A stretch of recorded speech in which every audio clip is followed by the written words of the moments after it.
Hello babies! Welcome back to our channel. So, ang gagawin po natin ngayon ay how we edit our vlogs without watermarks in Kinemaster using our mobile phone.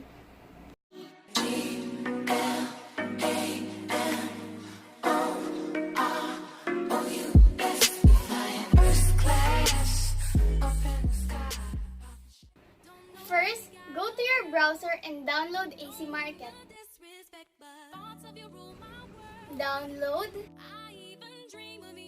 install, and allow.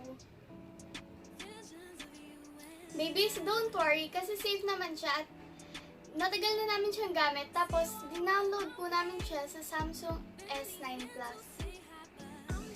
After downloading, type Kinemaster and download. Remember, please uninstall your Kinemaster if you already have. Now, let's start editing. Ipapasilip po namin kung paano in-edit ni Mami yung recent video namin. Nakikita niyo po na may mga split siya dahil inaalis po natin yung mga unwanted scenes namin. Pindutin niyo po yung layer kung may gusto po kayo na i-overlay ng mga salita, emojis, or images.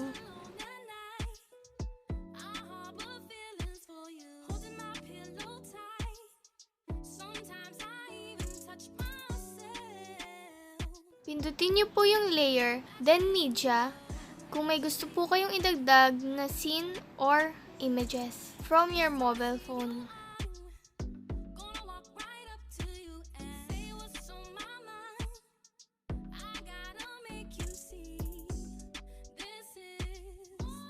Pwede niyo na rin pong baguhin dito ang color filter niya.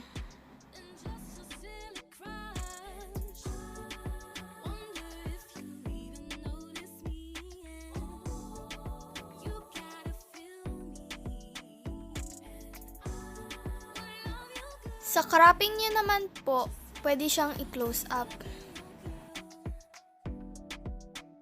Ituturo naman po namin kung paano mag-download ng video from YouTube to mobile phone.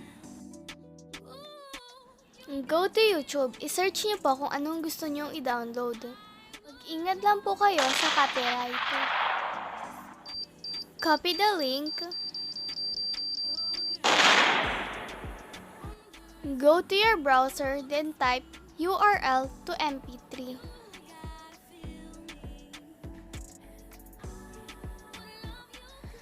We use online video converter. You can convert URL to MP3 for audio and MP4 for video.